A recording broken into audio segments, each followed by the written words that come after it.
Greetings, everyone following us on live. Welcome to Move to Amend's panel discussion, where we are asking the question of where do we go from here, and discussions on movement building within the context of systems collapse. My name is Keon Bliss. I am one of the board members of Move to Amend's national leadership team.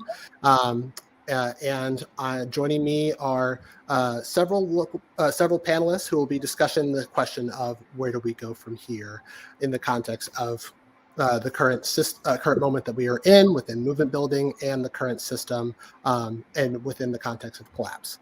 So we'll be jumping into the panel discussion here in a moment, but before we do that, we would like to share with you some wonderful words from our lead sponsor of the We the People Amendment, which is a proposed 28th Amendment in the U.S. Congress right now, calling for amending the Constitution to make clear corporations are not people and money is not speech. And here are a few words to begin with from our lead sponsor, Congresswoman Pramila Jayapal.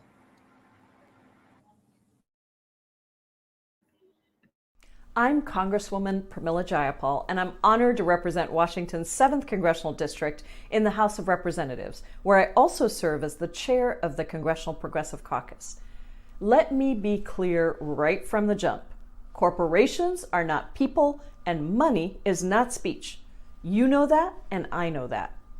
After the most expensive election in American history, in which special interests poured millions in dark money into campaigns across the country, my We the People Amendment finally returns the power to the people, ends corporate constitutional rights, reverses Citizens United, and ensures that our democracy is really of the people and by the people, not corporations.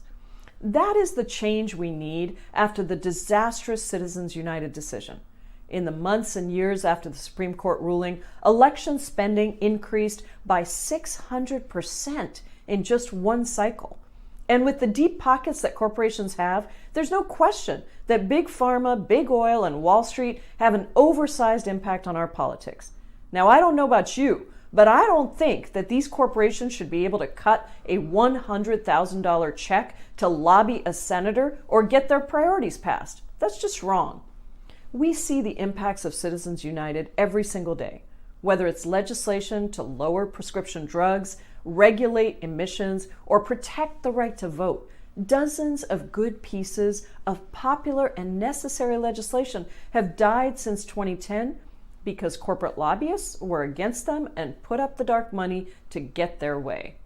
It's time to ensure that your government answers to you, not to billionaires and massive corporations. So thank you for all the work that you're doing every single day. And please know that as you organize, I am working right alongside you in the halls of Congress, and together we will return the power of our democracy to where it belongs, with the people.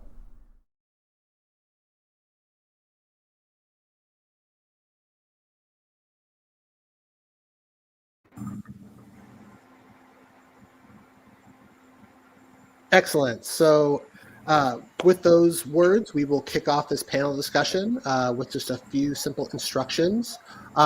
Joining us today, we will have 5 speakers who are participating on this panel, where I will be moderating. Each speaker will begin by introducing themselves, their organization, and where they're calling in from, and you will get an initial 5 minutes to reply to one or more of the questions below that we'll be asking tonight, followed by a second round of 2 to 3 minutes where each panelist will comment on anything previously presented. Following these responses, we will take questions from the audience, and if needed, we will continue the conversation and continue from there. So with that, I will kick it off and pass it to the first panelist of the evening, Felina. Felina, go ahead.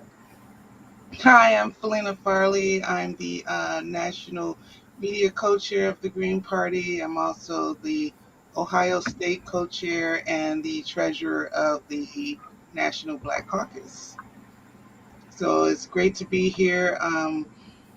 background of the Green Party, is a lot of Move to Amend members know, was co-founded by David Cobb, a prominent Green, and um, we've always worked in the background to get a lot of initiatives that are part of our platform passed. And I'm just great to be here. Um, we've been in it since the beginning, and we're still in it.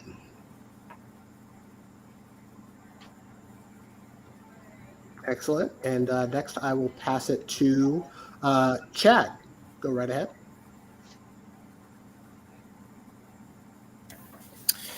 Hi, good evening. Chad Nicholson. I'm with the Community Environmental Legal Defense Fund. I'm an organizer in Pennsylvania, also work in other states. Also a elected council person in the municipality where I live, East Pittsburgh, Pennsylvania. And yeah, if we're just doing introductions right now, I think I'll leave it there. Wonderful. Next up, I will pass it to Lawrence to introduce himself. Hi, my name is Lawrence. I'm a volunteer with Move to Amend. I work with the local East Bay Oakland affiliate group in California in the San Francisco Bay Area. And I am a political organizer for the Alameda Labor Council. I'm also an officer with the Labor Council, and I represent my Teamsters local with the AFL-CIO Central Labor Council.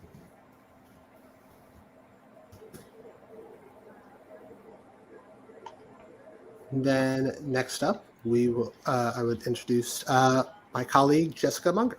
Go ahead. Hey everybody, I'm Jessica Munger, she, her. I am Move to Amend's program director. I've been on this campaign about 8 years now. I live in what's called Las Vegas, Nevada, unceded Southern Paiute territory. And it's really good to meet everybody on the call. And last but not least, I will introduce it to Dr. Lee. Go right ahead.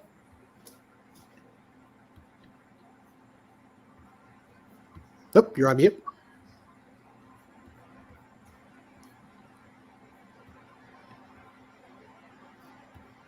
Thank you for that. Dr. Daniel Lee, product director at the James Lawson Institute, also mayor in Culver City, California. Interested in jumping into the conversation. Also board member at Move to Amend. I think in March it'll be for the last decade. Wonderful. Thank you all so much for joining us this evening. And let's start off with the first question of the night. Share with us a part of the mission that guides your current work. Where are you personally going from here? When you think about the world you're working toward, what does that look like? And what fronts of struggle are you invested in because of that vision? Let's start the responses off with Felena. Oh, okay, great. I get to go first. So, well, the American political climate is changing for the better. Voters of all political persuasions are concerned about the corporate influence in our elections and the amount of money being spent by billionaires to purchase political candidates and policies that increase their profits and devastate our communities and our economies. Um, what's kind of funny is that the Don't Look Up movie is still trending for all the right reasons. Sometimes it does take people to actually see the problem directly out their window. And we're at that point now. Sometimes we have to wait for timing because a lot of the times when I've seen the history of the We the People amendments over the years being co-sponsored by a lot of Democrats, and we're at the moment where we should see a lot of R's at this point on this amendment, and sometimes we have to wait until people really see it. I mean, they can cheer on Rand Paul about going after Fauci, but no one's addressing Pfizer still being a person. Um, the Wall Street on Parade did a big blow up with Reddit about the another financial bailout in 2019, and they're calling for the Senate Banking Committee and the House of Finance Service Committee to do something about this, but you're not addressing JP Morgan and Chase being a person. So it makes it hard to say you demand this, but you're not addressing this elephant in the room. And we're at this point where we really got to start addressing this elephant in the room. And if we want Move to Amend to move now, it's definitely this is definitely going to be the year to do it. It's going to be the year of the tiger. That's a big thing because it's time to be brave and just fight this corporate hood of, this money is speech, because this financial and banking issues are not going to stop. The mishandling of COVID is not going to stop unless all of this deep-seated issue is addressed. And we're at that point where we can really put our teeth and bite down, as the year's tiger is going to suggest. So it's going to be an interesting year.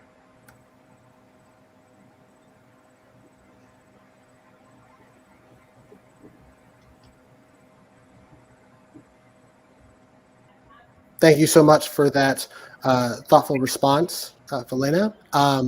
And just to clarify, there are additional questions that we will ask, and there's an additional prompt to that. But let's start with maybe just the first question to go around. You can respond to any of these questions, and I'll just go ahead and read off all of them just so everybody has the context to that. Each person, again, will get 5 minutes to respond to any of the questions, one or more of the questions that are response. So we just posed the first one. Second question is, what are indicators you see around you as evidence of systems collapse? If you're a part of this panel, you'll likely believe we are witnessing some level of systems collapse, and probably also agree that some, if not all, of the systems we're talking about are deeply flawed. Talk about your experience using or navigating systems in your work. As we enter 2022, what opportunities do you see for movement building that are unique to this moment in history? And we have to sit with the fact that systems collapsing often means people dying. Those who are the least protected by those systems will sometimes feel the most immediate and harsh consequences of that collapse. As we build toward a better world, what are some of the ways we can care for each other as we experience systems collapsing? So with that, I will pass it next to Chad to give his response to one or more of these questions. Yeah, thank you. The systems collapse stuff has been on my mind and the mind of our organization and a lot of the communities we've worked with for several years. I'll do very quick background and keep it within the 5 minutes here. But we're a nonprofit public interest law firm. I'm not a lawyer. Most of the folks that we work with are not lawyers. But we originally were formed to essentially try to do regulatory work with communities who are facing environmental harms like toxic waste incinerators or pipelines or fracking or factory farms or sewage sludge or things like that, and work with them to try to minimize the harm essentially through the regulatory process, whether that's with the EPA or the DEP in Pennsylvania. There's all these, alphabet soup of regulatory agencies in various states where we live. And their job is to regulate harm. That's why they're called regulatory agencies, is what we learned. They're not there to actually stop the harm or protect communities. They're there to actually legalize and permit harm. At some point, our organization realized that was not the work that we wanted to be doing. We didn't want to work with communities to try to get the best deal or minimize the harm. The question eventually became, why do we have to accept harm in the first place? Why is it that we have to always be on the defense? trying to become experts on wetlands or macroinvertebrates or whatever it may be, rather than just saying, look, we know a toxic waste incinerator is going to be harmful for our community, so why can't we come together democratically and say no to this thing? What we as an organization found working with the communities is that the system currently doesn't give us the tools to say no to things that are harmful. It also doesn't give us the tools we need to say yes to the things that we know are healthy and needed for our communities. We run up against things all the time when we try to pass legislation that's in the best interest of our communities, and we're told we're preempted by state or federal laws, or we're told by a corporation that you can't do that because that would get in the way of their permit to do X, Y, Z. So we took a different tack at some point and began working with communities essentially to pass local laws that both say no to harmful things and also say yes to things that are in the best interest of the community, precautionary principle type things. And so it's going to be a very, very quick example on the systemic stuff. Grant Township, small rural community about an hour and a half northeast of Pennsylvania, has been fighting off a toxic frack waste injection well where they want to dump radioactive waste in this rural community of 700 people. And they passed a law that said, no, we don't want it here because that would violate the rights of the people that live here and the rights of the ecosystems. We don't want it. We're going to pass a law that says no. We have been working with them over the last 8 years over 3 separate lawsuits. They've been sued twice in federal court by the industry that wants to dump the toxic waste. They've also been sued in state court by the State Department of Environmental Protection. The State Department of Environmental Protection has sued Grant Township for trying to protect its environment. I can't ever say that enough times. But what it indicates is that the system is collapsing. The system itself is what we call a corporate state in our work, where the regulatory agencies, our state governments, our federal governments, and the corporations are essentially all working in concert to essentially try to submit our communities into taking things that they know are harmful. And so a lot of our work, is about exposing that. We work with Grant Township and a lot of other communities to try to stand up to the corporations, stand up to the state, stand up to the courts, and try to draw out what these issues are. But at the end of the day, it is systemic collapse from our perspective. And it's not an accident. The system has been set up this way. I think the amendment, that is being proposed and talked about tonight is a great step towards helping to remedy some of those things. But a lot of our work is about helping communities understand that right now the system at every level, whether it's your State Department of Environmental Protection, whether it's the courts, whether it is the corporations, is set up to try to get you to submit to the will of a corporate state. And that's what needs to change, is the structure itself and constitutionally. And so I think the amendment is a great step towards that. A lot of our work in Pennsylvania is also geared towards that. And so I'm excited to have these conversations because it's not just about fracking. It's not just about even money in politics. It's about the larger systemic issues about who actually has control and power in our communities. Is it the people who live there and work there and raise their families there, or is it somebody else that lives far away that's making policy decisions that affect people that they don't have any control over? And those are the systemic conversations that I'm interested in having in our organization as well. Thank you.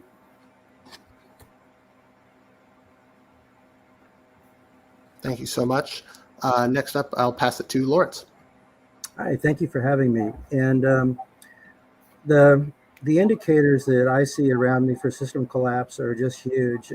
Before I became a unionist, I was a wildlife biologist and left my field to make a living and to get the union benefits that you can get as a teamster to be able to raise your kids.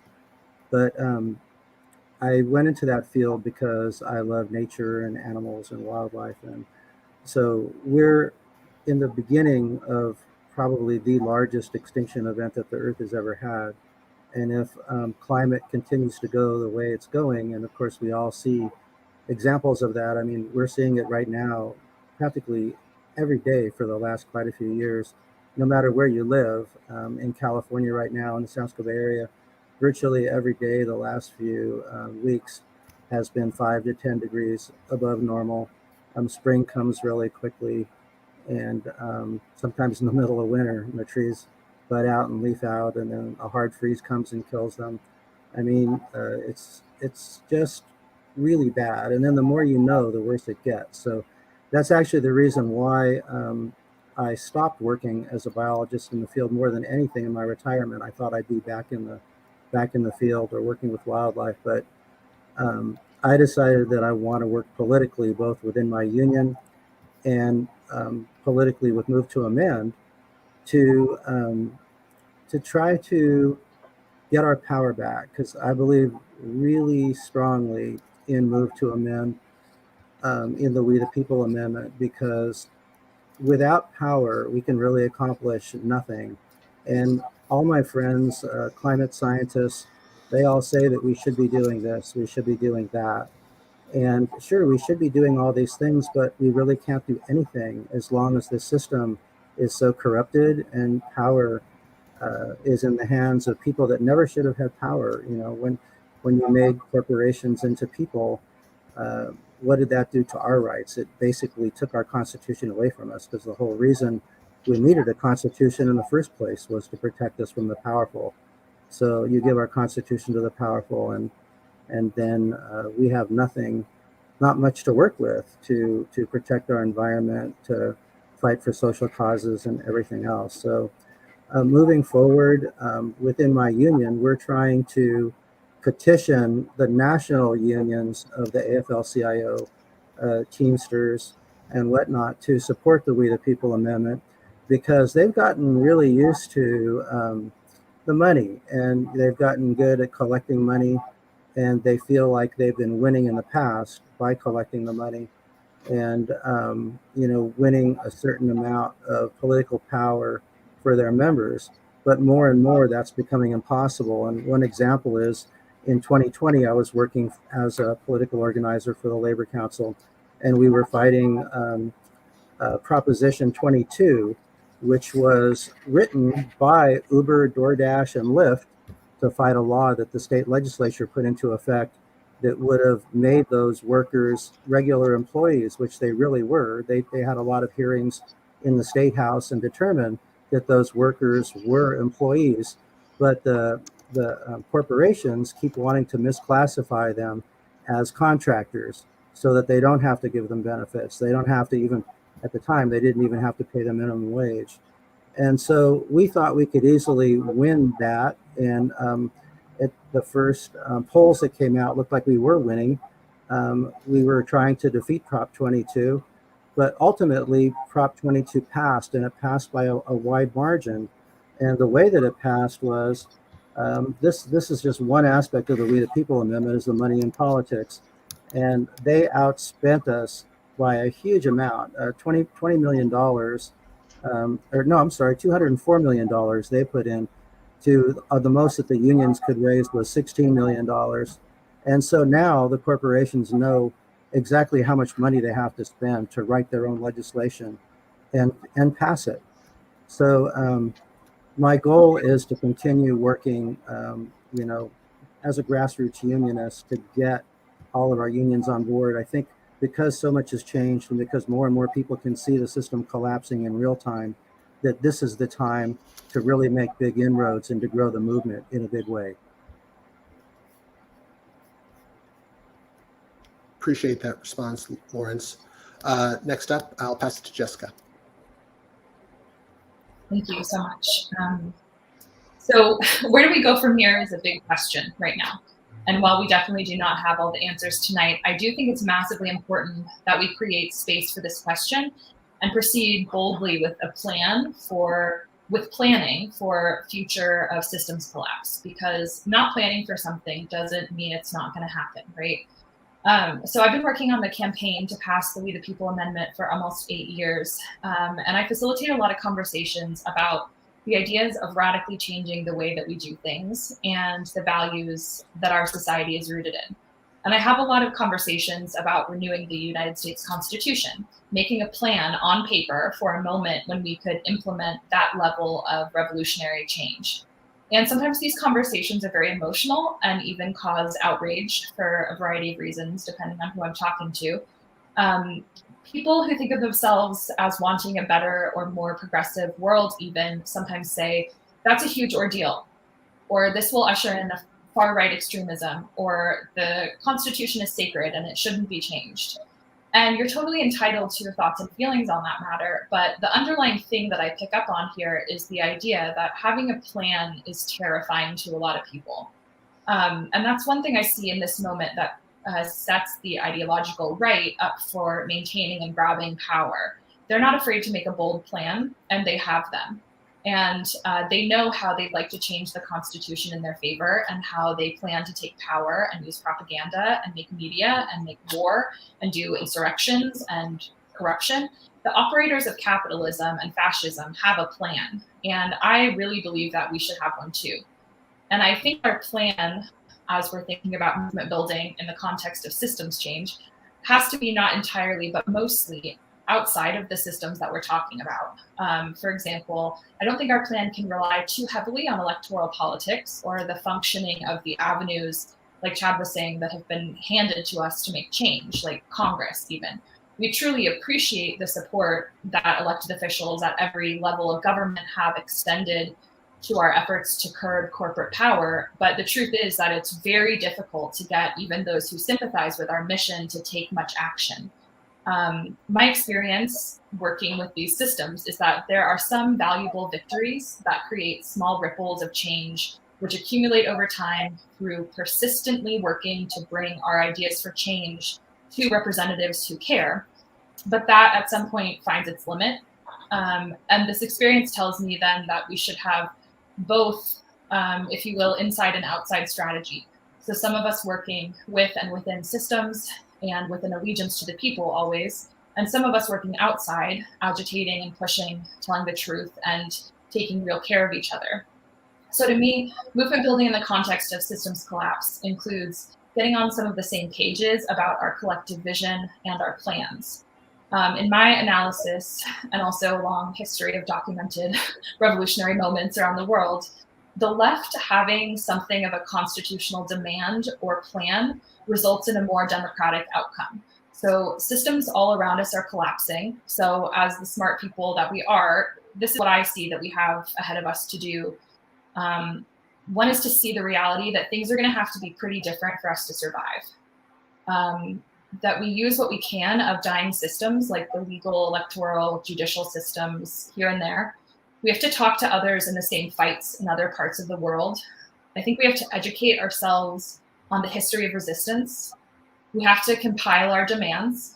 And I think we have to do a lot of practicing, being in community and telling our stories as they relate to each other, and doing direct action and making demands and negotiating and sharing space and getting things done collectively, practicing democracy. I also think that movement building in the context of systems collapse can only succeed if we have our energy and attention on 3 levels at once. The first is the local level. So our communities are where the impact of systems collapse are felt, actually.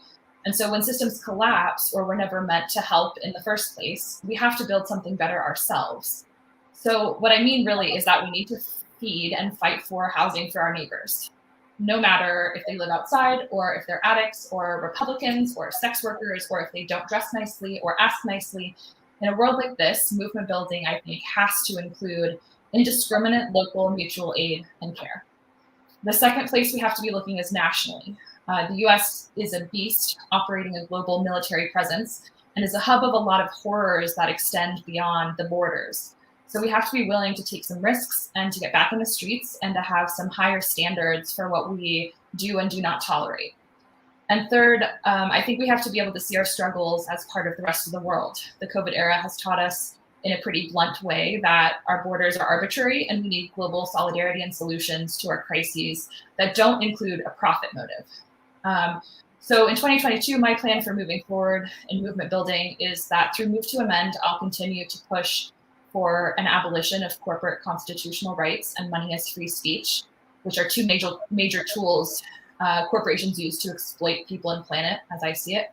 I'll continue to invest in studying and gathering with others about revolutionary constitutions and engage with efforts to decriminalize work and feed my neighbors and talk to people about vision and try to make culture change and do the personal work it takes to be able to continue. So that's a lot, but it's a lot. So anyway, thank you so much for being here and being a part of all of this.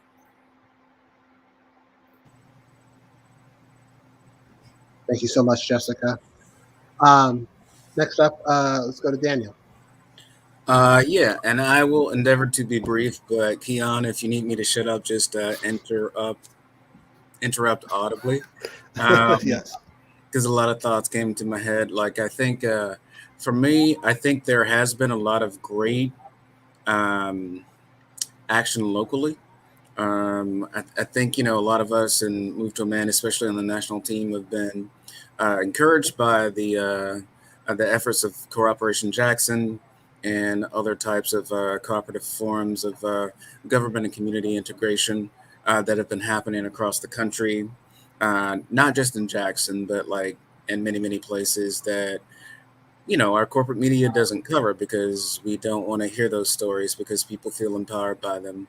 Um, in the context of what has happened traditionally and the way our country has changed through direct action, through nonviolent civil disobedience, those actions are still happening today. We just don't hear about them. They're not covered. Those successes are still happening today. We just don't hear about them. They're not covered. Here in Culver City, where I became mayor in December, and I'm our city's first African American mayor. But in 2022, that doesn't really say a whole lot. I mean, it says a lot that might be negative about your city or your jurisdiction for someone to be the first African American mayor, you know, in your city's 105th, 106th year, whatever their political persuasion is. We've only had 5 women, and that is a horrible, horrible thing. I think we need to talk about things in context, and I think as much as it sometimes annoys me a little, I gotta admit, as a man, we have to look at the history of who has been in power and like what that power has led to, and a lot of that is around gender. And I think we need to deeply interrogate that, but we need to look at the local wins. I wanted to say, you know, um, on a couple different levels. On the local level here in Culver City, we've been able to vote to close the Inglewood oil field, which is the largest urban oil field in the United States. LA County followed for the portion that's in their field. We are moving forward with mobile crisis response. Um, we just heard today that we won a lawsuit against a hospital that was suing us because we voted to push forward with hero pay for hospital workers, which a lot of cities across California and across the country thought about doing, but then they got the threat from a corporation of a lawsuit and they backed off. We're like the only city in California and one of the only cities in the country that's done that. We're the second city in the country to move forward with reparations. So that's a little bit of what's possible on the local level if you have the right leadership and you have the right majority on a council.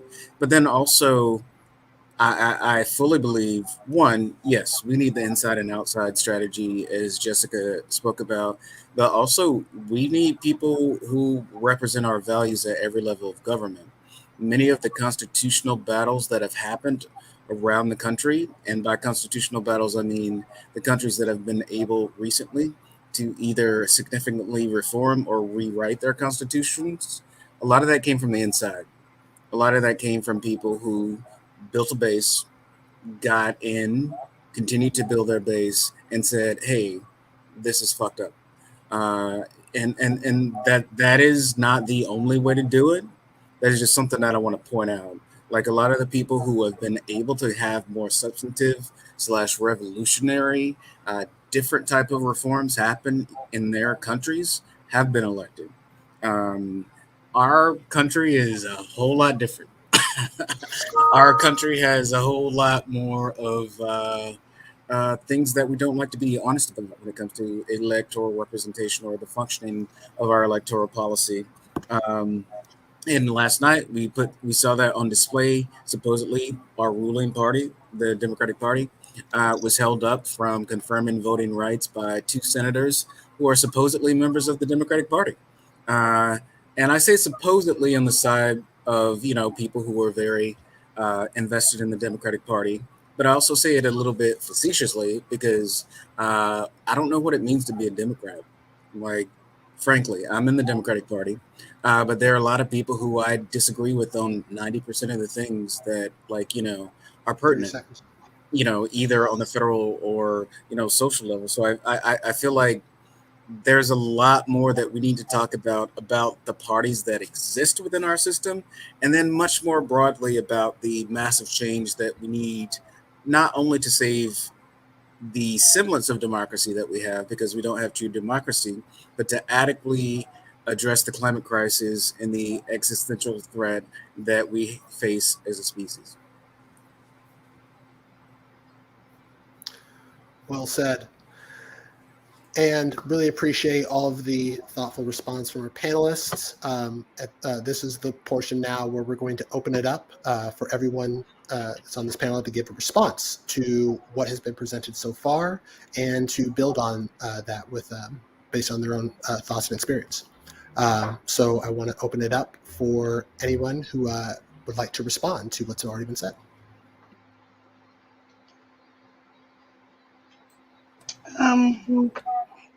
Okay, I'll respond since I went first, so I'll try to keep it around. So I sense a greater desire than usual to take initiative, a stronger feelings of courage and self-reliance in working with others. Um, we're able to give them the feeling that our aims are theirs, so they will work with us more willingly.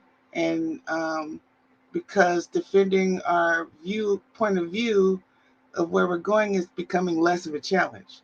So we do have to keep that in mind.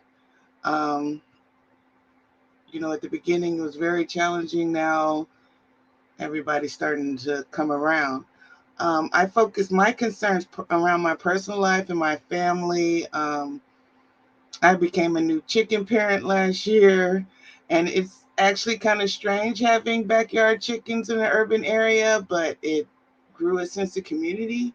Um, Now I'm volunteering for Food Not Bombs and also handing out free produce to the food desert here.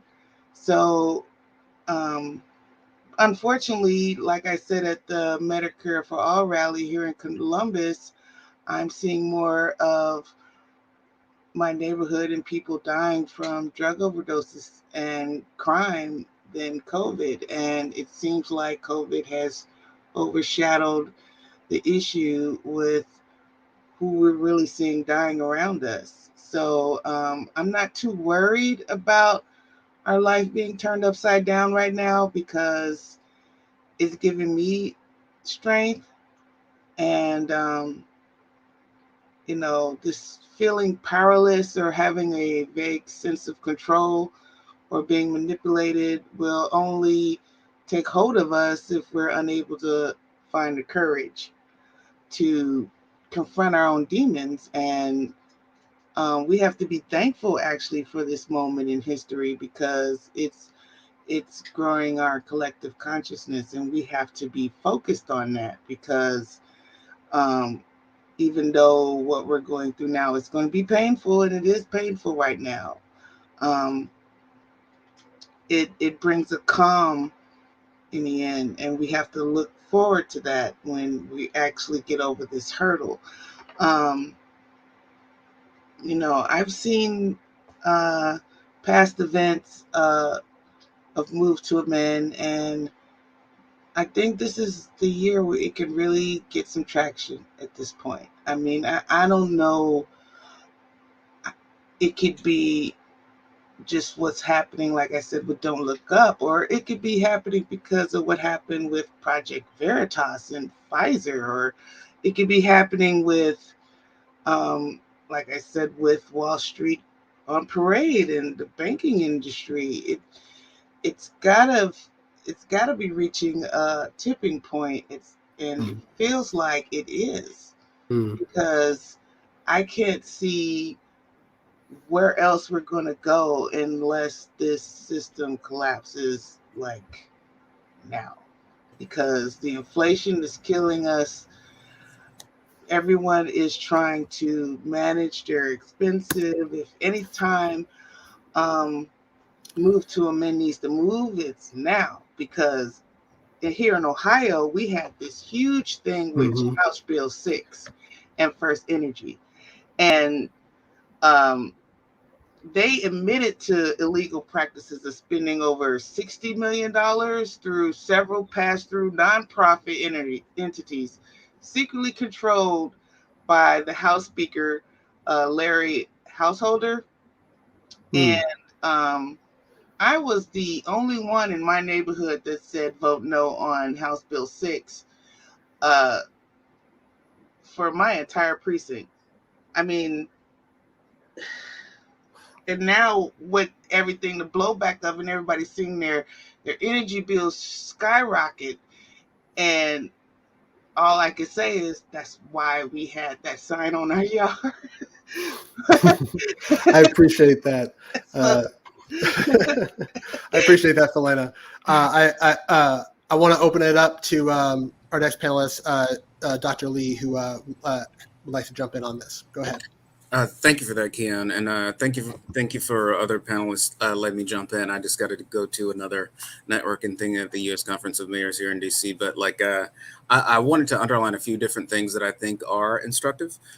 One, the way that we've been able to roll out the vaccines. Two, a couple days ago, the directive to offer antigen test delivered to every household through the United States Post Office without there being like a huge legislative battle. But three, I would like to, point out the mobilization around the Iraq War and the Afghanistan War. And I only point these things out because we know how to do big things. We do as a country. We just don't do them when they don't like serve the purpose that they're already serving, when they don't serve the military industrial complex, when they don't serve the pharmaceutical complex, when they don't serve the, healthcare system complex. We know how to do big things. We just don't do them for the right reasons. And you know, one of the things that I quoted, and if you don't mind, I'll quote it really quick in the MLK holiday, is this one speech from the day before he was assassinated. And I won't go through the entire thing. The first few parts are like him talking to God and being like, when would you like to live? And him saying, I don't want to live here. I don't want to live there. I want to live in the 20th century. But he ends by saying something is happening in our world. The masses of people are rising up, and wherever they are assembled today, whether they are in Johannesburg, South Africa, Nairobi, Kenya, Accra, Ghana, New York City, Atlanta, Georgia, Jackson, Mississippi, Memphis, Tennessee, the cry is always the same. We want to be free. And another reason that I'm happy to live in this period is that we have been forced to a point where we're going to have to grapple with the problems that men have been fighting, trying to grapple with through history. But the demands didn't force them to. Survival demands that we grapple with them. Many men for years now have been talking about war and peace, but now we can no longer just talk about it. It's no longer a choice between violence and nonviolence. Is nonviolence or non-existence. That is where we are today. And I think in the context of the COVID-19 pandemic, we're here. We're here where it's like either we look out for each other or we perish, period. And that's not just a national thing. That is an international thing. It was always an international thing. We just bought very into markets and the concept of capitalism and the fact that, hey, we're doing well. Some other market somewhere else outside of our country is doing bad. And we're benefiting, from those people being oppressed and subjugated. We are more connected than we ever have been before, and I think that gives us an opportunity to work on things more collectively than we ever have. A lot of things, and I'll finish with this. A lot of things in our current context reminds me of the fall of Rome. And some historians, used to say Rome fell because of A, B, or Rome fell because of C, but it was a very, very long process. and a lot of people, myself included, have been talking about the U.S. in the context of the slow fall of Rome that took decades, even hundreds of years, decades in which Rome fought useless wars across the country because that's what they needed to do. Wars of dominance, wars that did not bring anything functional or valuable back to the country, just for this some type of narcissistic, egoistic pride. Uh, we need to get out of that context, or we won't survive as a species. That's what more people are waking up to. But the last thing I will say is that we can't underestimate how much shit people are willing to take. So even though we are waking up to it, even though we are saying, "Wow, this is a point at which I cannot no longer do anything, or in which I need to do more than I've ever done before," there are a lot of people who are used to carrying a very heavy weight and do it for their families and do it for their friends, who instead say, "Well, I guess my weight and my load has to be heavier." We need to talk to those people and tell them, no, it should be lighter. Always appreciate your comments, Daniel. I want to open it up to the rest of the panelists if you would like to respond. And also, if folks who are watching have any questions that they'd like to ask panelists, by all means, type them in the chat and we will do our best to make sure we can field them within our time.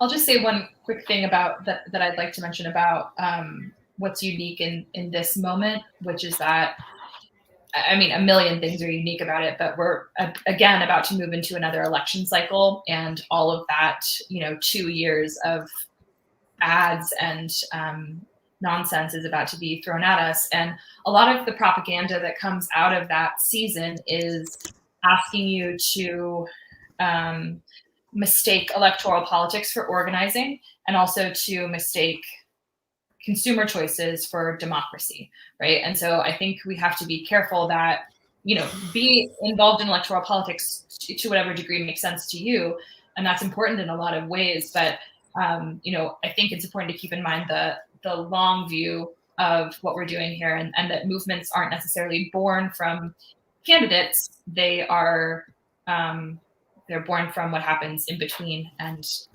in our communities. That's not just pulling a lever every couple of years or buying a greener product or something like that. Mm-hmm. So yeah, it's not as it's not as cute or clean, but I think that's important to keep in mind as we go into probably another really messy election cycle. Well said. We need real choices that we can make, not ones that are predetermined for us. I'd like to say really quickly that what Jessica said really resonated with me, and what she said earlier also about an inside-outside strategy. I have so many friends that they also, most everybody sees at least aspects of system collapse all around them, and those conversations are really important. But that always leads to the next step, which is, doing something about it. We can observe things, but we want to be strategic in what we do, and that's why when Jessica said inside and outside, that reminded me of the Dr. King and Ella Baker working together, inside and outside the system, with Ella Baker working on the actual legislation. And I think we're doing the same thing at Move to Amend, and I think we have a really simple formula that people can plug into, and I'd like to know what the rest of the panel, how they feel about that also. I love the way that it can be as simple as making a phone call every Wednesday and getting that information at movetoamend.org/volunteer. And with Move to Amend website, everything is just movetoamend.org/something. And getting your organization, whatever organization you work with, to sign on and be part of the coalition. So I work with Indivisible, I work with unions, I work with Our Revolution. And to me, by the way, the whole concept of Our Revolution, the We the People Amendment, really is our political revolution. It would be the exact revolutionary change that Bernie Sanders is always talking about. So if we can get more organizations, and if we can't get the national organizations, we've been able to, in the Bay Area, to get lots of local organizations like Indivisible East Bay to sign on and be a coalition partner with Move to Amend. And of course, it can be as simple as also just taking the pledge for candidates and saying that they're going to be a corporate-free candidate. And whenever candidates this time of year, they keep coming to me and asking me for money for their elections. And I say, well, I gladly donate, $10. I can afford to do that, but I only donate to candidates who sign the pledge. And I just send them the link, movetoamend.org/pledge. And a few candidates have come back to me and said, thanks for putting that on my radar. I'll be happy to do that. And if I get elected to Congress, I'll be happy to be a co-sponsor for the We the People Amendment. Also, I work in California with the California Coalition Group of Move to Amend, and we're trying to get our senators to introduce the We the People Amendment into the Senate. So just a few ideas, because I know it can get really depressing looking at the state that we're at, but it can get really exciting to look at strategic actions and to get those wins. Every time we get another congressional co-sponsor, I get really happy. Every time a candidate signs the pledge to amend, I get really happy. So it's really amazingly fun to work with an organization where we have a strategy and we see wins on a regular basis and we see the movement growing. Pass.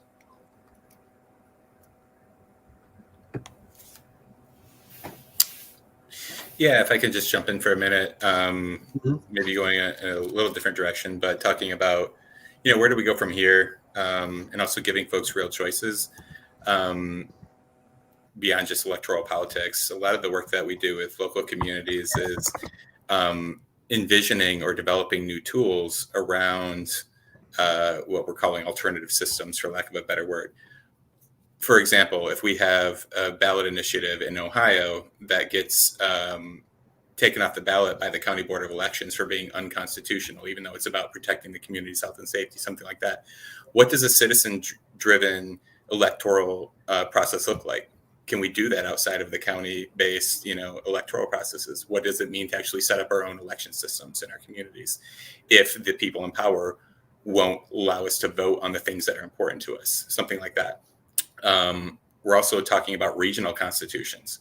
We talk a lot about, and I'm working on state constitutional change in Pennsylvania and support the We the People Amendment at the national level.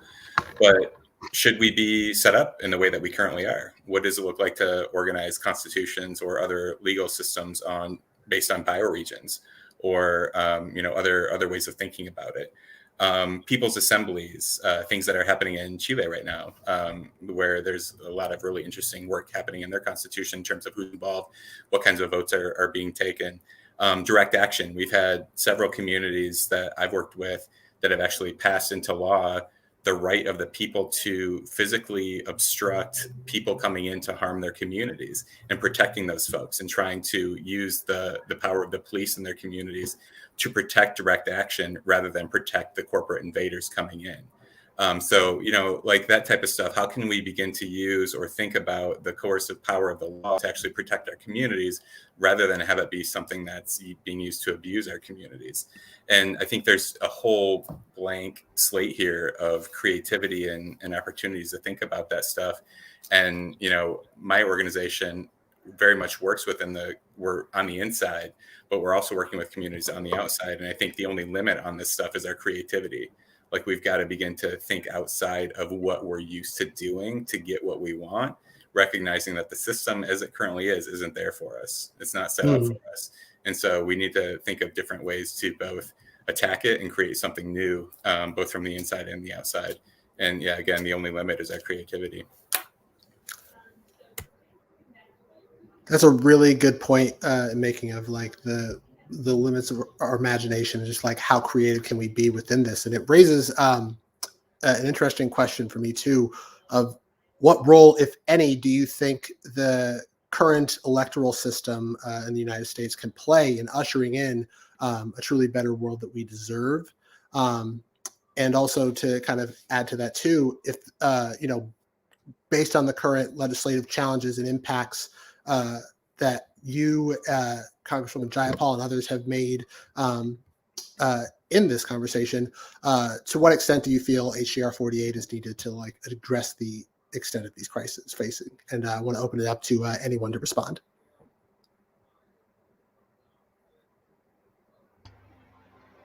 Well, what I've seen what I like really seeing is a lot of cross promoting of these different groups. I see Move to Amend promoting or cross endorsing ranked choice voting, and I see ranked choice voting cross endorsing um, single payer healthcare, and all these things need to really focus on the overall message too. Or I see the Community Bill of Rights endorsing all of these organizations at the same time.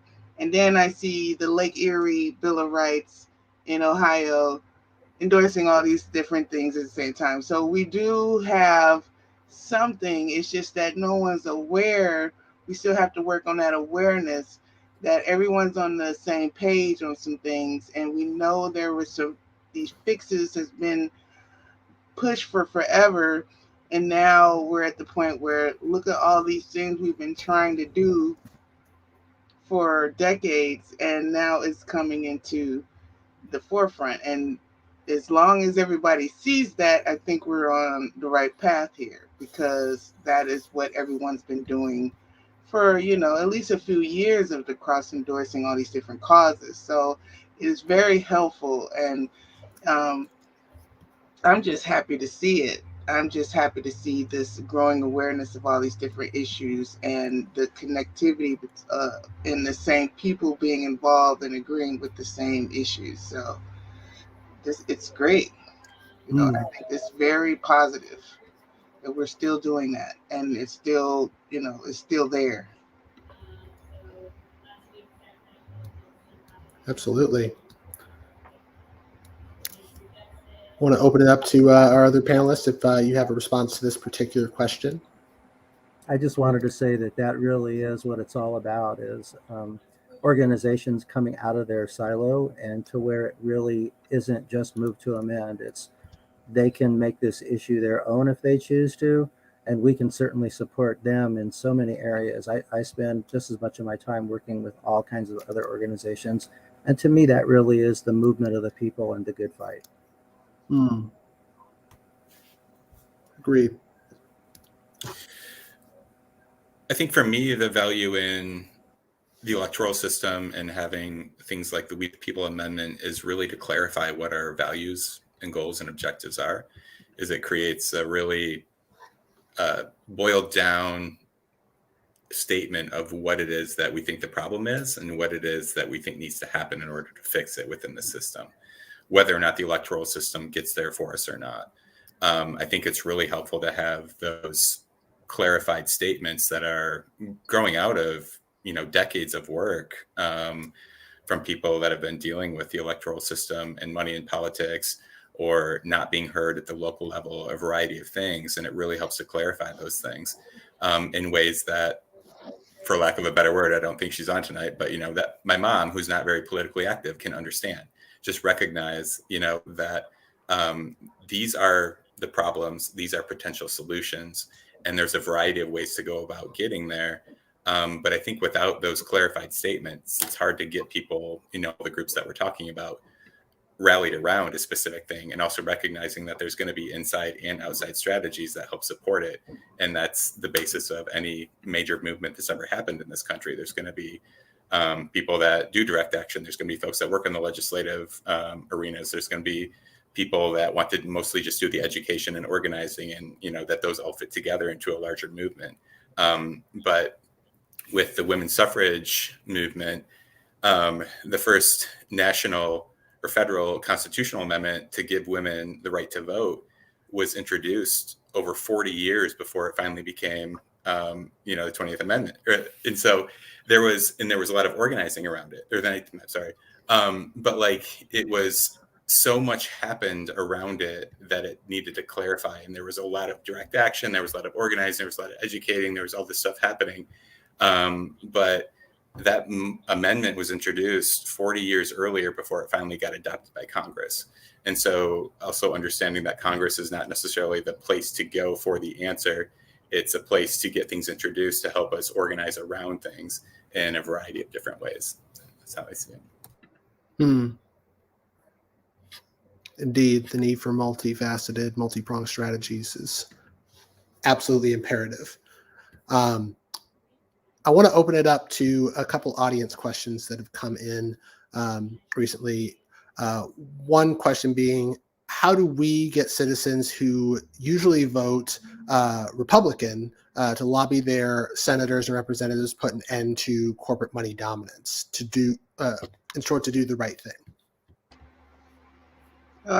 Like I said, I mentioned that earlier. Yeah, it's one of those things where it is glaring in their face, but they're purposely not addressing it. And we do have to get the public to look at drill their Republican representatives.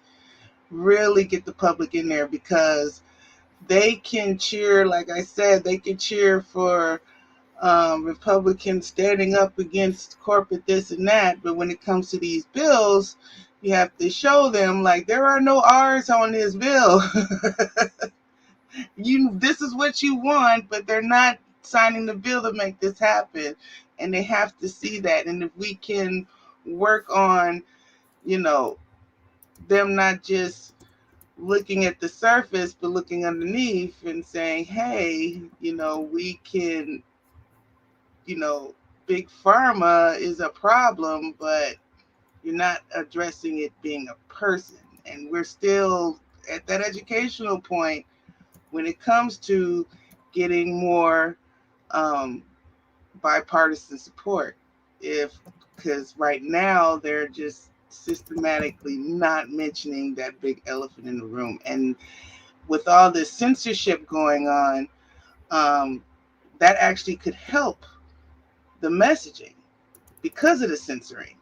It's like, I agree to disagree with you, but Twitter's not a person. So you have to like remind them, like, Facebook Meta is not a meta person. Okay, so you have to remind them, even though you say, I may not agree with you on issues, but hey, can we address this personhood thing? Maybe that would help. Right. So that's where we have to focus our messaging on. You have to, because you're not going to get this amendment passed with just Democrats. You cannot do it. You're going to have to reach over. And I see the history of this bill for decades. It's D. We have to do something about that. And this is the year to do it, because, they're the ones that are complaining about censorship and got to go to Gab and got to go to MeWe and got to go somewhere else. And then we have to be in those other places too. So. Thanks, Felina. And I want to open it up as well if there are any additional responses to this question. I just wanted to say that things were different when Move to Amend started, and about 10 years ago, there was sort of a Republican Party that had some principled conservatives. And at the Move to Amend website, we actually do have a paper that you can look up that talks about why conservatives support the We the People Amendment. Nowadays, that seems to be more beneficial to Democrats, unfortunately. The Democrats have moved so far to the right. And, but there are a lot of relatively conservative congressional reps out there that those arguments will help get them on board. But in the past, Republicans were famous for sort of being the people that had a copy of the Constitution in their shirt pocket, and they'd pull it out, and they were really fundamentalists, and they wanted to always talk about their rights and whatnot. So there are probably still a few folks out there that would be happy to know that that there's a group out here fighting for our rights, for the rights of we the people, versus the corporations that weasel their way into our Constitution.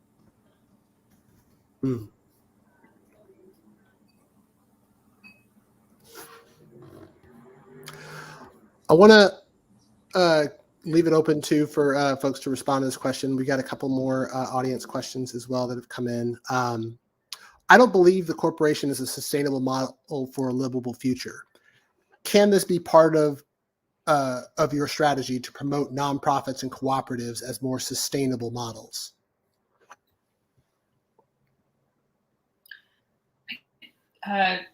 go with this one, I suppose. Yeah, so there's a lot to be said about the corporate structure and what that allows and encourages. I think in terms of nonprofits, we have to be a little bit careful because there are a lot of ways that nonprofits are used like corporations for good and evil, right? It's really just a tool. And so you could use your corporation to, I don't know, do something really great or to be Amazon, right? So it's the same with nonprofits. So I think that as part of the We the People Amendment, says that corporations and nonprofit entities should not have constitutional rights because, you'll see people like the Koch brothers have a nonprofit that they can still do their bidding through, and so we should be careful about not giving loopholes to the people who will certainly find them and use them for evil. In terms of cooperatives and more sustainable models, I think that there is such a beautiful movement happening right now in terms of how we structure our organizations and businesses to more, cooperative models. So I don't know that it's part of our move to amend strategy, but I do think there's a lot of us who are interested in more cooperative models of doing things for sure. Mm.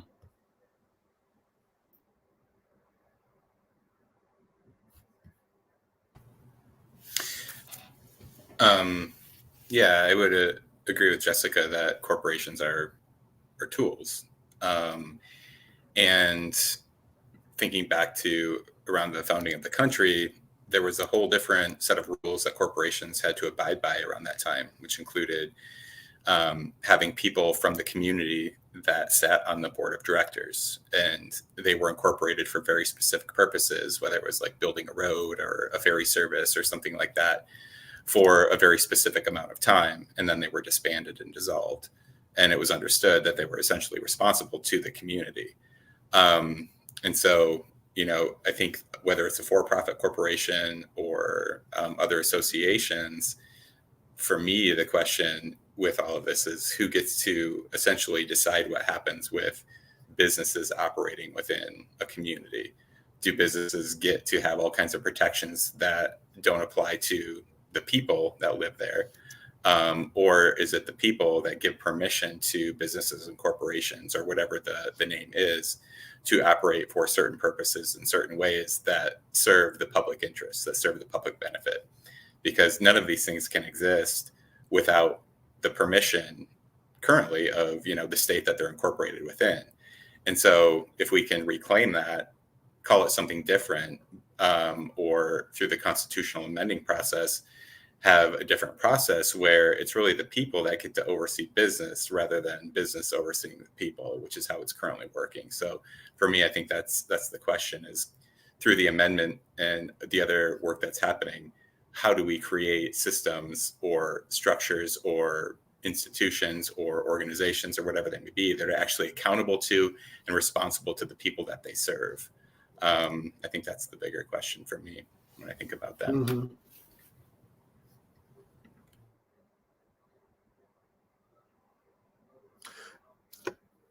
I'd like to elaborate too a little bit on that. There was a particular question of what are some good organizations or collectives that have shown a good model for systems changes, like alternative systems to what we currently have. And if say someone had to give money to those to donate to movement building efforts, what are some of these organizations or collectives that are worth folks' time to really look into and invest in?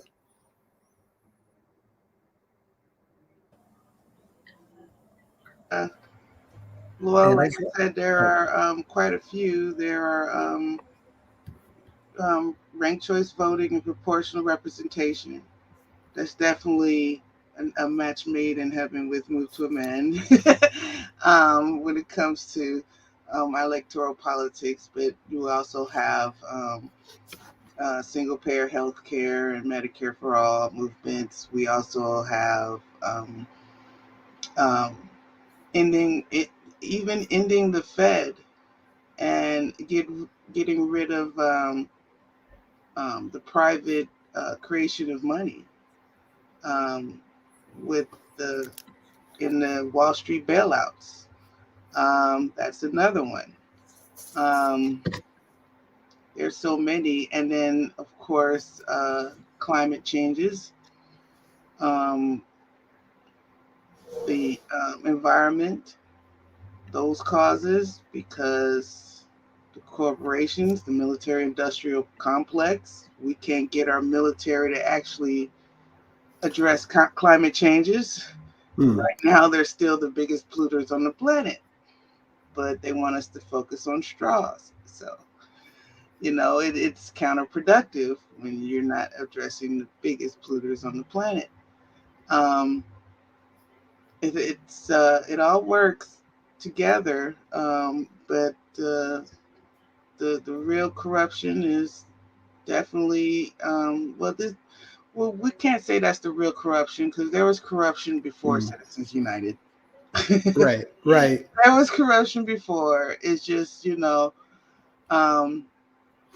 another thing when it comes to voters' rights is we've been trying to get people to pass the No Taxation Without Representation Voters Act, where if you have the IRS has all the information to file taxes, then that should be enough information for me to register to vote, and I should just be able to check a checkbox just like donating to the wildlife fund.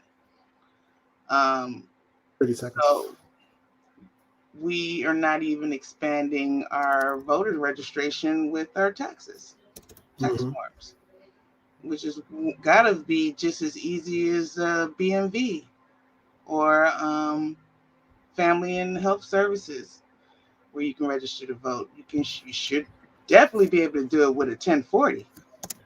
But so there's a lot of issues systematic changes that we could do to change our electoral system. We still have time. We consider the point of no return to be 2030, so we still have time to change it around. It's not don't look up time yet. Appreciate that, Philena. I want to open it up to other folks to respond before beginning our final responses from all of you. Yeah, so real quick, all those changes that you mentioned, I think so many of us want those, and we want to see changes like the person in the audience said, to the way corporations work. We want to see changes to capitalism, definitely, because we don't want to see the world end too quickly here. And but the key for me is, in my lifetime, I just want to see us pass the We the People Amendment. I mean, we can dream, and we should dream, and we should plan, but passing the We the People Amendment is like the big step one that makes everything else possible. So once I trust in We the People, that if I die after we pass the We the People Amendment, but we don't do anything else at that point, I trust the people and all the organizing that it would have taken to pass the We the People Amendment, all the organizing that we're doing right now. So the formulation of the people and all their organizing and mobilizing, I totally trust them to take us into a future that will give us all those things that we need, that will either get rid of capitalism or reform it to a point to where it's not growing like a cancer or destroying the planet. So that's why I just absolutely love Move to Amend and the We the People Amendment. Thank you so much, Lawrence. Before we jump into final comments and everything, there is one question I'd like to raise that came out from the audience. How can persons who are busy with work or school help support this movement going forward? I can start. I mean, first of all, just being a person who has to work a lot of jobs to survive makes you part of the movement, because it's us against, I don't know, the 0.1%, right? So in terms of belonging, you already are. I think a big part of what we all need to do is be talking and educating each other about corporate power, about abolishing corporate constitutional rights, about all the things we're talking about tonight, and building community with other workers, because really what we're talking about as systems collapse is that we need to have other infrastructure. So organizing your workplace is part of this, and talking to your coworkers is part of this. And If you're looking for concrete things to do, you could write a letter to the editor. You could call your representative to ask them to co-sponsor. There's lots of sort of quick ways to put your word and your voice out there. But a lot of the work we have to do is public education and creating a culture where people kind of understand the issues and how they work together. And when things come time for us all to make decisions, that we have a culture that's prepared to do that. So for what it's worth. And I would like to chime in on the coworkers, because that's definitely a good segue, especially when your message is so simple. It's like, you are a person, Burger King is not. And it is just put in the blank, whatever company you work for. Just fill in that blank, and then you would get people to like, what did you say? Like, you are a person, but this company that you work for is not. And then they might, like, so the elevator pitches sound.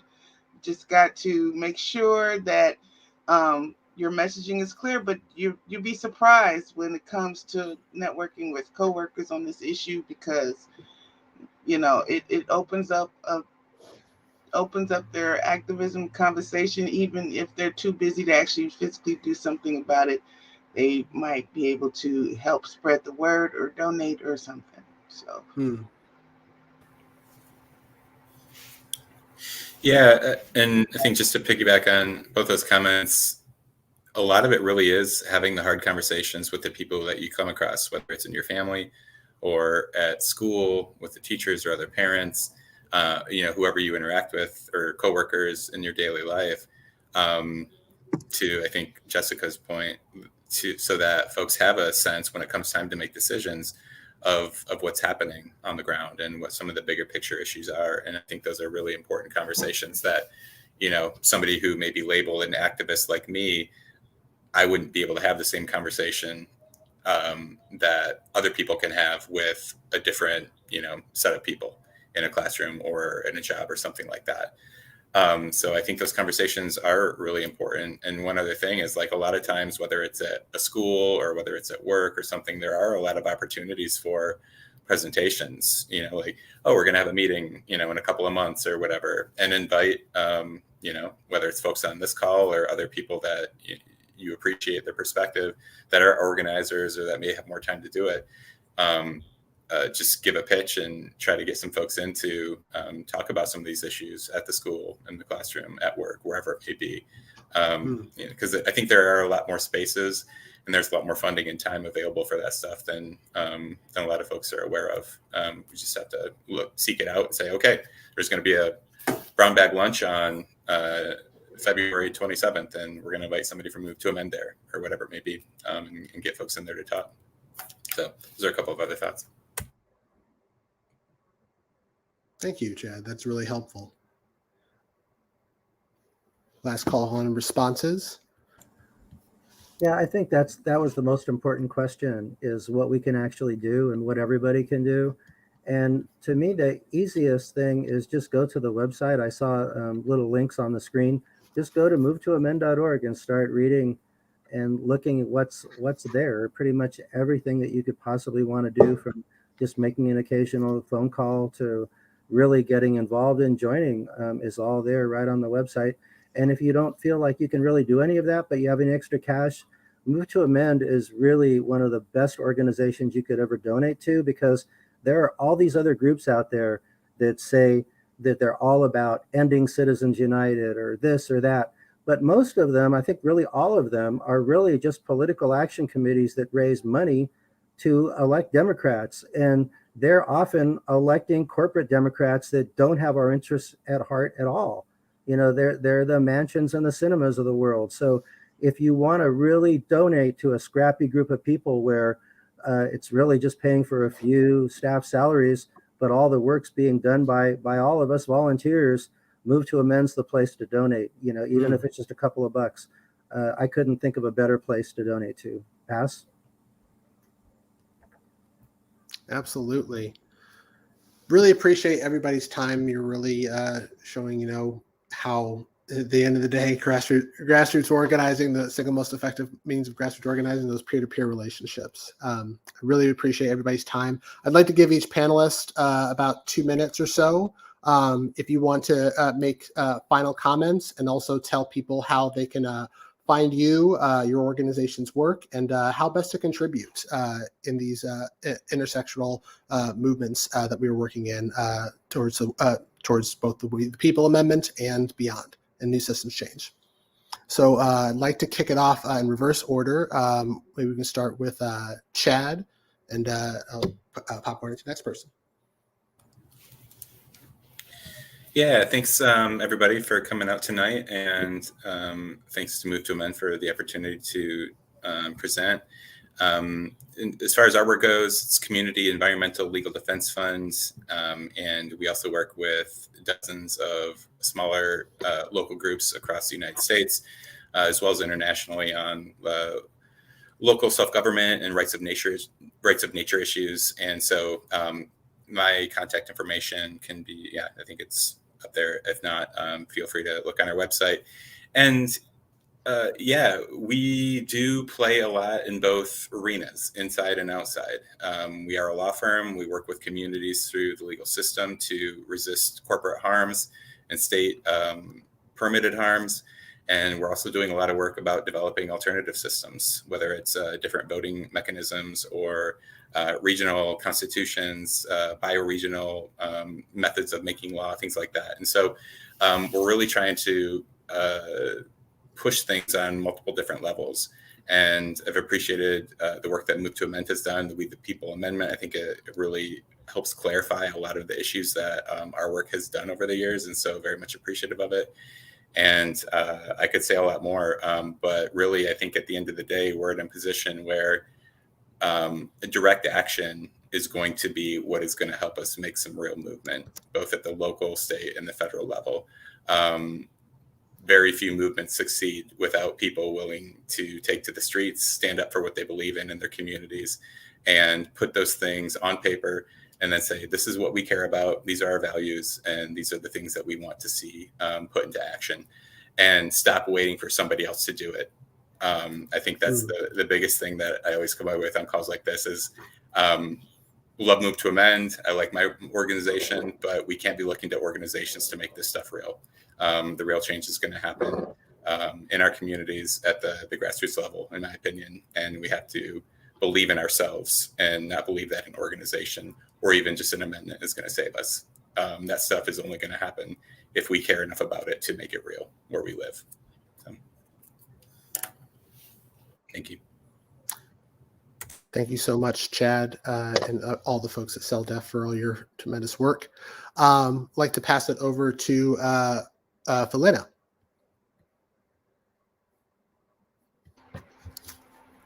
Okay. Thanks for coming out, everybody. Remember to check out the Green Party at gp.org. We're one of the alternative left parties out here trying to establish systematic change. And remember, this is where we're calling for candidates. So if you are ready to get your feet wet and start running, and we had about 90 wins last year. So we're letting people know that people are winning at the local level, because we always get that pushback. Why don't y'all run locally? And then we do. And then we like, oh, well, I don't pay attention to local politics. So it's like, well, what do you want us to do? And and I just want to give a reminder that this Sunday coming up is Ranked Choice Voting Day, 1, 2, 3. So check us out. We're going to be having some live panel discussion about ranked choice voting. I'm having there's a whole bunch of events happening at the state level and the national level. So make sure you join a local ranked choice voting event this coming Sunday. Thank you so much, Felina, for joining us and all the great work you continue to do in Ohio and beyond, or in other places. Lawrence, how are you doing? Let's go to you. Yeah. As far as labor goes and my union work, unions can do a lot for you. So if you know any young people that maybe they don't exactly know where their career is, they're sort of feeling hopeless about the future, a union job can really help them out. And right now, all of our local union jobs have been hiring nonstop. It seems like people don't consider that as an alternative. And just having that respect in the workplace, and a living wage, and health care and vision and dental and a pension, so that when you are done working, you still have a good salary coming in. That can make all the difference, especially for equity for folks that are sort of struggling in the community. And then once you're in a union, or if you're already in a union, just reach out to your union official, your shop steward or whoever, and just say you want to get more involved in the union movement. Everybody that is a delegate to the Central Labor Councils, which is the umbrella group of unions, they're all volunteers, but they're making decisions that affect everybody, and so and everybody in the community. And so that's also, of course, why it's so important for them to be active with the movement to amend our Constitution. And so when you go to the Move to Amend website, you can look up the Labor Caucus of Move to Amend, and I'm active in that organization too. And so that is Move to Amend, working within labor, and so much of labor already understands how important it is for us to have the We the People Amendment to be able to grow the labor movement and protect us from big money politics and from the power of corporations. So we could really use you, if you're a unionist, as a member of the Move to Amend Labor Caucus. And then my environmental hat, I just want to say real quickly, if you love native birds and flowers, just look up your native plant, do a Google search, or maybe I shouldn't even mention that terrible word. How about do a DuckDuckGo search for the Native Plant Society in your local area? And you'll get some really great ideas on some great people that are trying to conserve our environment as everything changes due to climate change. And you'll be with a great group of folks and have a lot of fun. Thank you so much, Lawrence. Next, last but not least, Jessica, close this out. Go ahead. Sure. First, just thank you all so much for being here and for your perspectives and the work that you do. I so appreciate you. And thank you for everyone who tuned in. I have a lot of respect for people who aren't afraid to have a conversation about something big. And so just being here is an act of courage. And like Felina said at the beginning, I think courage is going to be key. So always has been and will be. So let's keep up the courage. I think that's a big one for this coming year, because things may get worse before they get better. And we have to be able to have the stamina to carry through and help each other rest. So let's be courageous about that.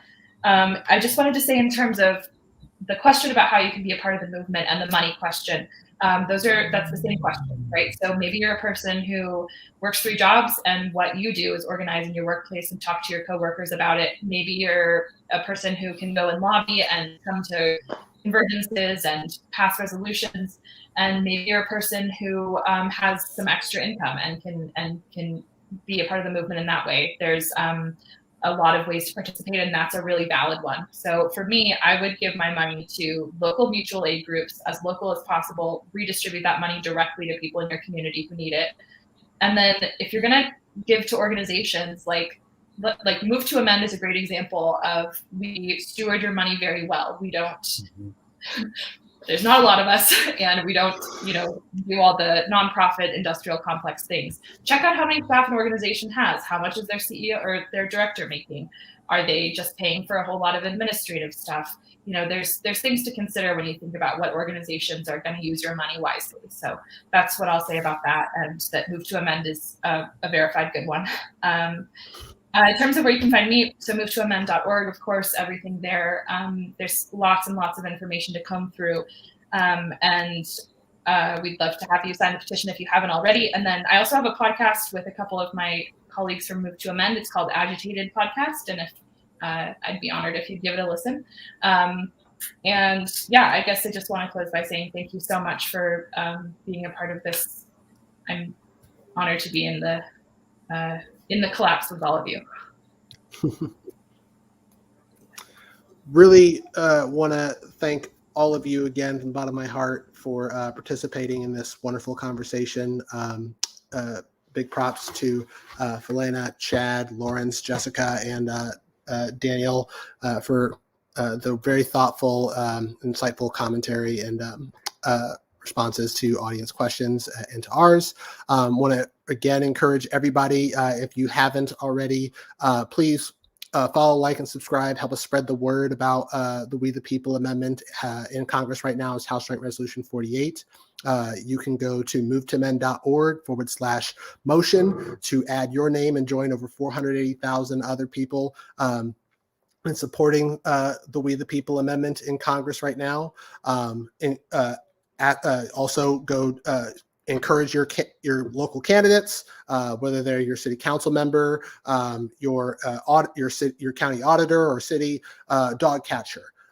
They can go to movetoamend.org/pledge and add their name as one of thousands of elected officials who have signed on to use the power of their elected office to support this movement towards the We the People Amendment and to end corporate rule. And of course, please, if you have the resources, please donate to us at movetoamend.org/donate. And also please give to these other lovely organizations in CELDEF, the Green Party, and your labor unions as well, and other organizations that are working for alternative systems, especially in at the local city, state, and county level. Thank you again so much for joining us, y'all. Hope you have a wonderful night. Please stay safe out there. Thanks, Keon, and thanks, Alfonso, for running the tech.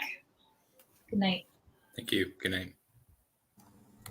Can never know what life is, only a human can. What's the solution then? Amend the Constitution or it's revolution, man?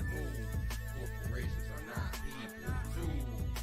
Money is not speech. Men, in fact, it's the root of all right now. To us to educate and to free us. Corporations are not people, too. Money is not speech. Men, in fact, it's the root of all right now. Side of the fence, you find your feet. Hip-hop never died, the corporation stole it and told us with bonus that we never owned it, they just loaned it out for the moment. It's the policy and culture matrix, when corporations shape it under the pop and told it sacred, though they stole to make them. We don't have the convenience of giving up, gotta swallow all of the real even if it comes from sippy cups. It's not a matter of political correctness, it's a matter of having the knowledge of what respect is. You can't defend humanity without joining it, this is our responsibility, let's stop avoiding it. Instituting love as a practice and overcoming the fascists to achieve the democratic, economic, and ecological collapse. I am not being neurotic, I simply offer the facts. We the people are under a monster's attack. It's time to rise, open the eyes, and take our democracy back. Corporations are not people. Money is not